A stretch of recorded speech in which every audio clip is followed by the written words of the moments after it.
Always a pleasure for you to share your wisdom with us regarding real estate. Okay. So today I want us to talk about something that I think every agent under the sun has gone through. That's good. That should be an interesting topic. So I want us to talk about the highs and lows of real estate. Okay. So as a real estate agent, our life is very turbulent. True. It's like being a sailor or a pilot. Yes. Yes. So you're sailing or flying in rough conditions. Yes. And so there are a lot of highs and lows, both mentally and financially. True. So this year when COVID came, I think it got everyone like unaware. Yes. And things just changed. True.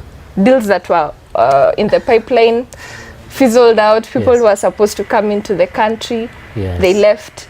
So it has definitely been a tough period. It has been. COVID was a magnifying glass.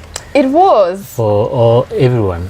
So if there's something you aren't doing right or you're doing right, it was more exposed now during this time.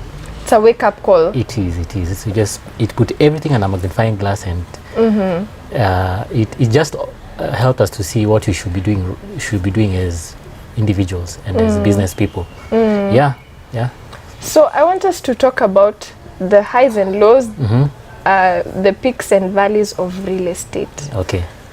How, so that one, we can prepare for them better in the future. Okay. Because I think they'll always be there. They come in different forms. Yes. So sometimes it comes, okay, for Kenya, I think it has come in different forms over the years. So there's a time it came as post-election violence. There's a time it came as the Westgate terrorist attack. Yeah.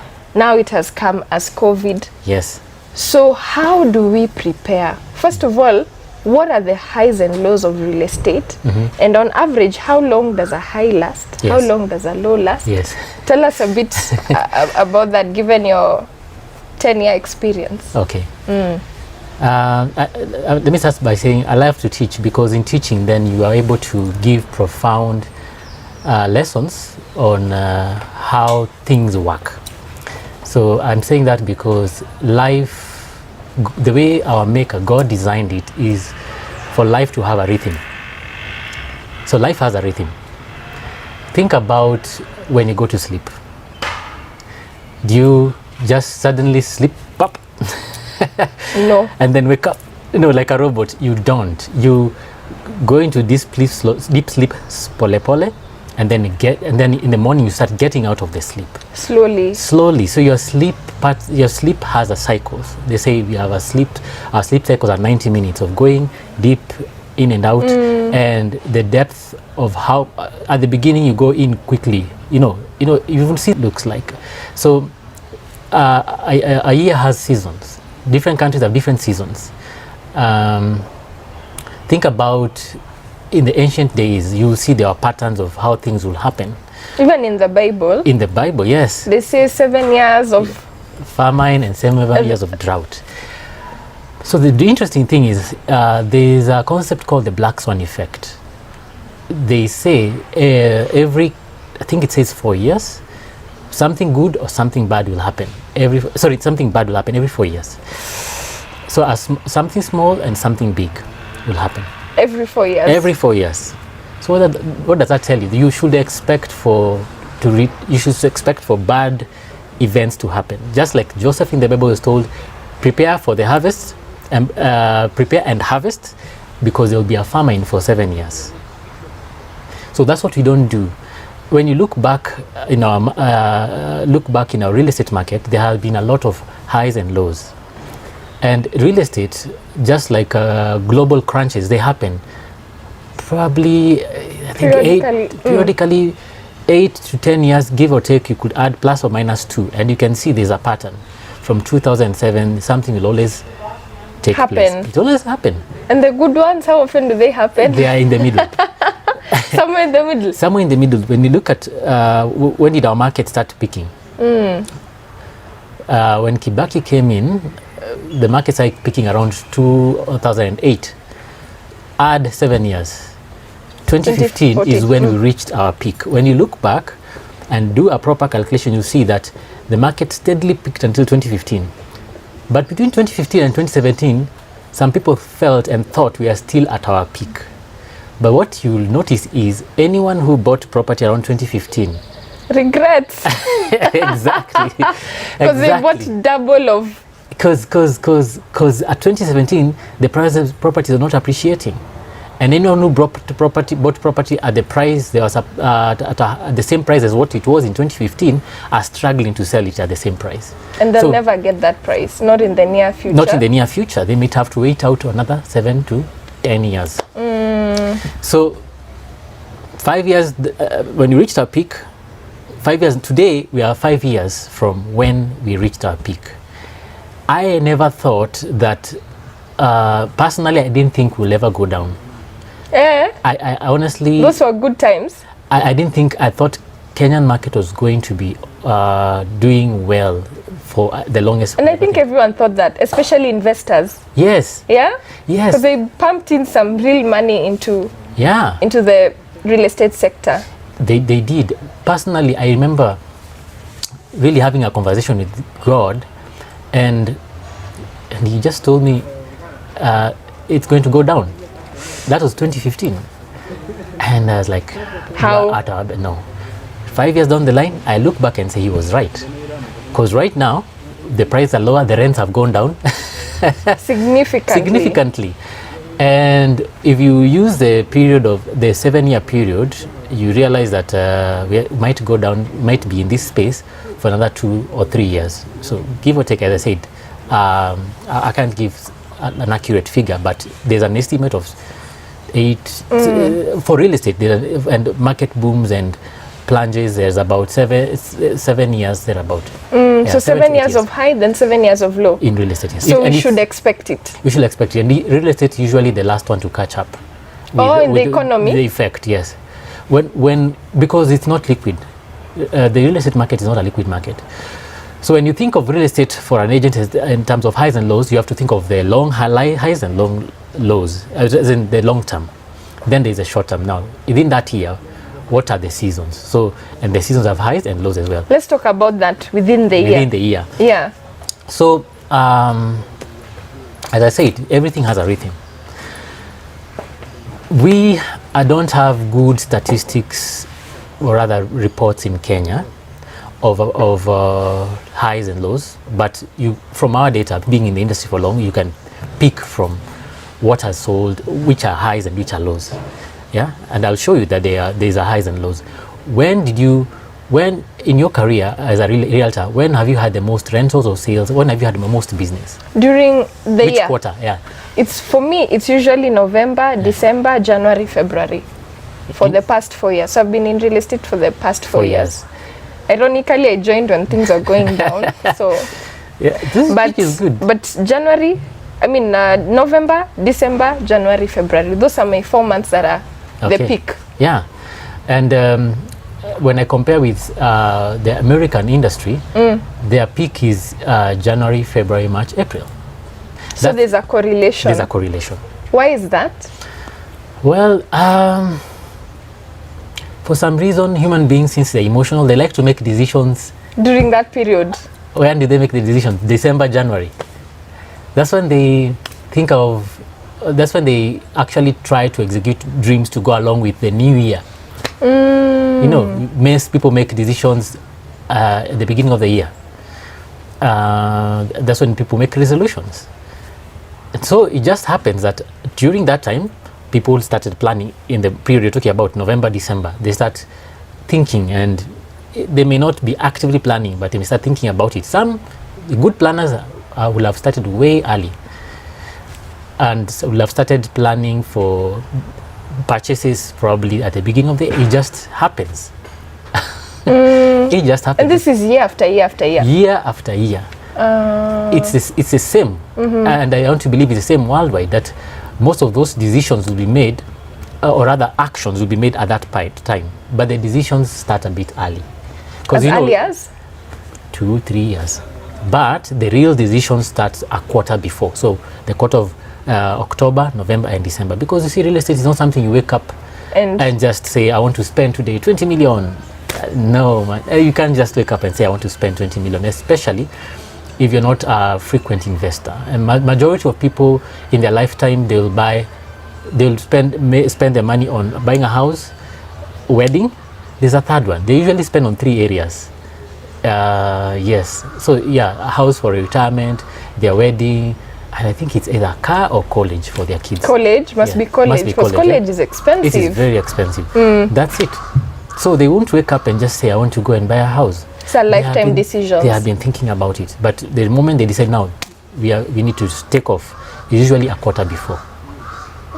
So what should agents be doing to navigate? So we've established that the highest peak is usually the first quarter, January, February, March, April, going into April. The lowest peak is now the second quarter, so June, July, thereabout. So May, June, July, and ending August. Then December is usually higher than the middle of the year. Sort of moderate. It is, yeah. So what are the activities that an agent should do during high seasons, and what should they do during the low seasons? Because you know it's easy to like lose your morale during a low season, and you can even tell in your morale as an agent. When money is coming in, you're on fire. You just don't stop. You're on a roll. But then when things go down, then it's easy to lose your focus. It's easy to lose your morale. So how do we plan ourselves in such a way that whether if we are down or up, we're doing these activities to keep us on track with our long-term goals? Okay. What agents need to do is they need to, first of all, realize to match their activities with the season. So think of it this way. When the market is going up, should you be resting? No. When the market is going down, and you're trying to really, just boost your activities and make some sales, it can be a bit of challenging if people are really not making decisions around that time. So the idea is not to be going in the opposite direction with the market, but to ride with it. And so when the market is resting, take time also to do activities that allow you to rest. Like what? Like at that period at the valleys, they say, imagine this is a curve.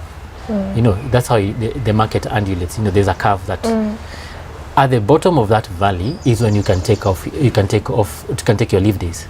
Go on holiday. You can go on holiday, but just for a few days. What I mean is that you love understand. I love so you already understand. But I love it. Every time a service provider sends me a note, get so much. Those kind of things. That's the time to send them, at least to send them things that help you to connect with them.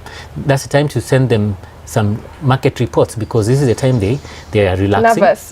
They are relaxing, and the market is relaxed to think about how do I. What's my next plan in the next 1 or 2 quarters? So an agent needs to a lot of soft selling. Soft selling. It doesn't mean you shouldn't generate leads. You need to continue generating leads, but not as hard as when the curve is going up. And when the curve is going down, it means you generated leads and now you're getting a lot of transactions. That's the time to start focusing on transactions. But at the valley is when now you take care of these clients, that you closed. So you take care of them around that time. But you don't generate as much leads around that time. And don't forget, you need to schedule your activities, because you're going to get out of that depression. So you need to schedule some activities that to start helping you to pick, and as you increase your lead generation activities. So many of the agents do not understand this. They do not understand that you need to ride with the season. And so they do not plan their calendar for these activities. It's like being a farmer. Yes, thank you, Andy. It's like being a farmer. You need to realize there's time for sowing and there's a time for reaping. There's a time for weeding. As the Bible says, there's a season for everything. So during that time is when so you need to calendar it. Literally calendar how my activities should look like, or what should I be doing around this time. And one of the things that most agents forget to do is to take a break. Wacha tu nione tu client mmoja. So, but it's very important to take a break. It's very important. There's this race that's called, I think it's called Idiotric race. It's done in Alaska. That name is difficult. Idiotric, I can't pronounce it. But this race is people should go and research about it or read about it. It's one thing that will teach you the importance of taking a break in life.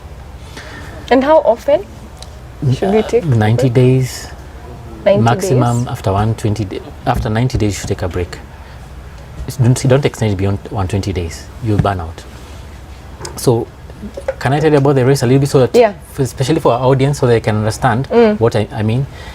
So there was a time, these kids in Alaska who were very sick, and then a shipment arrived with the medicine for these kids. And so guys were mandated to go and pick the medicine about 1,048 miles. So that's about 1,600 kilometers. And that place is a long time ago, so they weren't using choppers. They had to use dogs to go that far to get the medicine and bring it back to the children. So cut long story short, they went and they brought the medicine back. So to commemorate that, they created an event of racing, same mileage.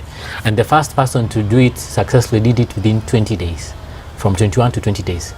So then other people came in from other countries to do the same, to participate in this race. The Americans decided, we are the hard workers people. We are the people who are good at doing things hard, and So you know what they did?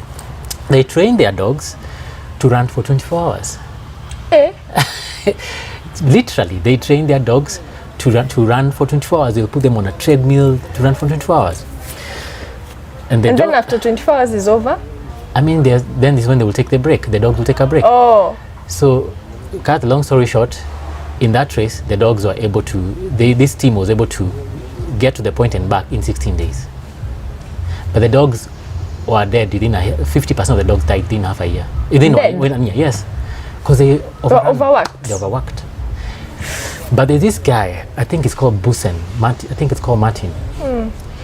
What he did, he said, I'll do what I know what to do best. And what he did is that he decided his dogs will rest more than they run. So they will run for 13 hours. They will rest for 13 hours, and they will rest for 13 hours and run for 11 hours. Guess how long it took him to do the race? Just guess. It was shorter. Yeah, it was 8 days. Just 8 days. No way. He halved it by 8 days. Because they were well rested. They are well rested. It's the same thing. If every employer says when the employees go for leave and they come back rejuvenated and energized. Don't worry about how much business will be waiting for you when you come back.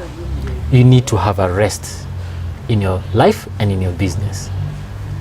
Every quarter. If you can pace it quarterly, you will be at a better place. You will generate more business. You will. Yeah, and you can take that rest, some of those days in that rest, to go and now think about your 2 days. Assuming that you've been developing yourself as a person, there's a lot you've forgotten by that time. So you need to refresh, review your dreams, and then ensure that you calibrate with the actions you're supposed to take in the next quarter. Okay. So that's another reason why you should go for a break, so that you can calibrate. If you don't, then before you know it, you are running in the wrong direction in the next quarter when you're supposed to be running in a different direction. So that's another reason. It gives you a lot of energy when you realize, oh, this is what I did in this quarter. I did this. There are a couple of things I did well. There are a couple of things I didn't do well, and I can do better in the next quarter if I just adjust. So when you sit down to adjust, you come out with energy. You've rested and you have a new vision. Does that make sense? It makes a lot of sense. Yes. Because and it's always so enlightening to hear you, because then you realize things that have been happening, but you didn't realize the reason. Yes. Because personally, I get burnt out every quarter, but I didn't realize that it's something that happens across the board, that naturally every quarter you get tired. Yes. So that's eye-opening. Yes. That every quarter you have that period where you're feeling very tired. Yes. Your activities go low. So it's a signal to your body to rest. It is. I never thought of it. It is. Like It's a signal. So So think of it this way: the agent should match the seasons, the year seasons, or the customer behavior with their calendar. So if they know their customers will be wanting to buy at this season, that's when they're actively serving them. And when their customers are going, down and taking a break, they can also do the same and just make sure they remain in touch one way or another. They can schedule newsletters, they can schedule many things to go out around that time.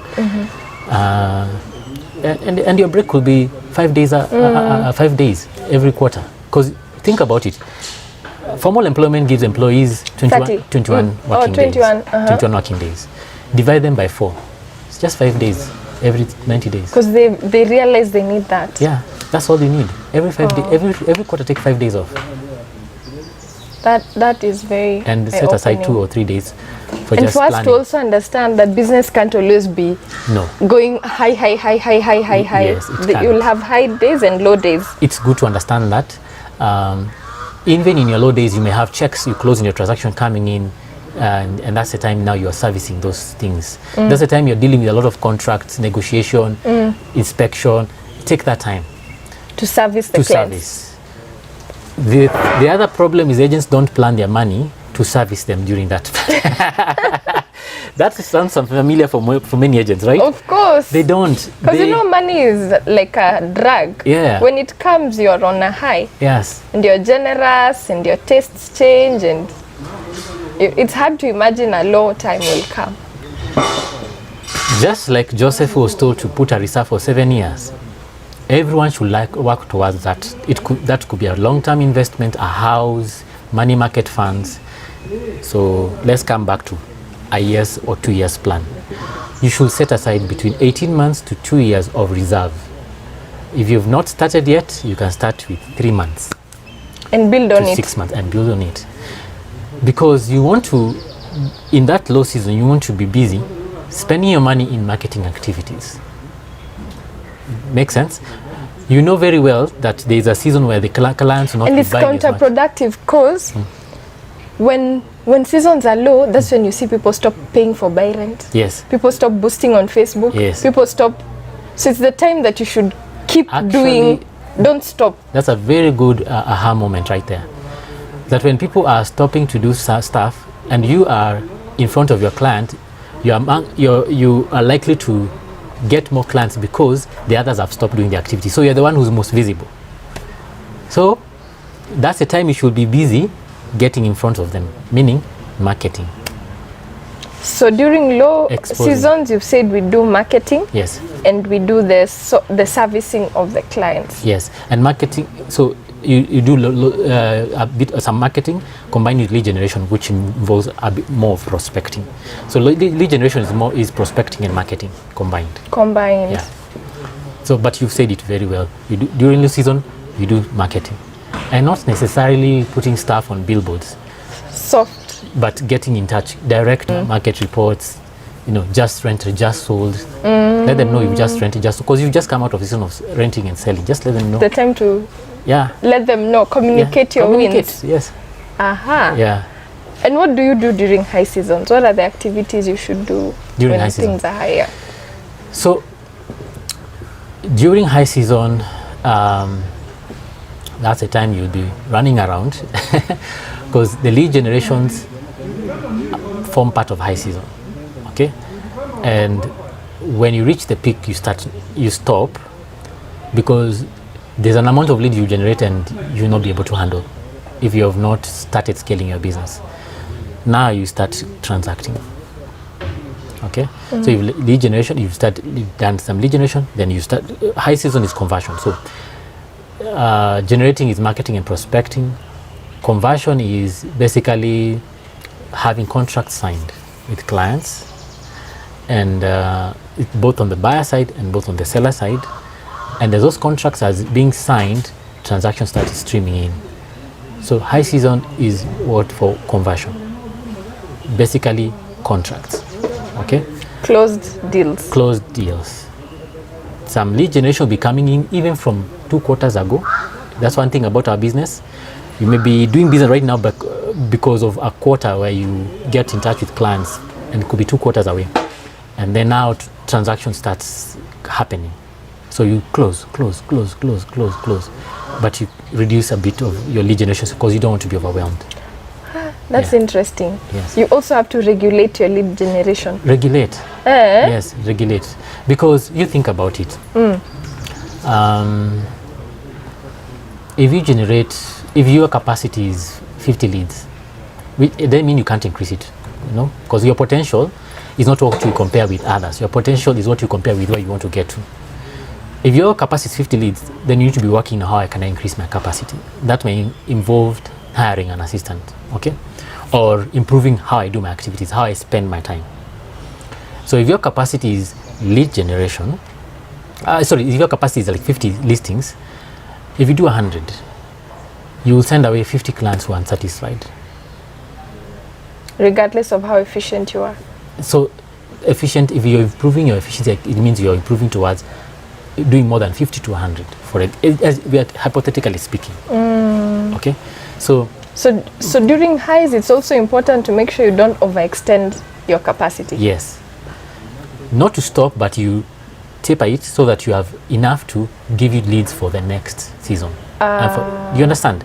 You just reduce a little bit to the capacity, because you see, and this is where we say it's good for an agent to be with an organization that understands performance standards. So your performance standards will show you how much you've done and how much is left. Then you just distribute them across your calendar. So that's why I recommend that. That's the reason why I do what I do.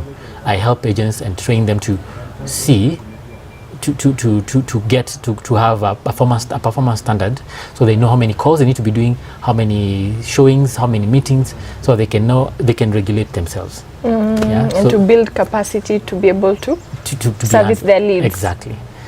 As we said last time, there are different levels of agents. There's one who's in the comfort stage, there's one who's on mastery stage, and there's one who's in leverage stage or people stage. So that as you grow, then you're increasing your efficiency and your effectiveness, then you have increasing your capacity to handle more business. Okay, but while you're still, it depends where you are as an agent, and it's good to appreciate and say, I'm at this stage and I need to get to the next level.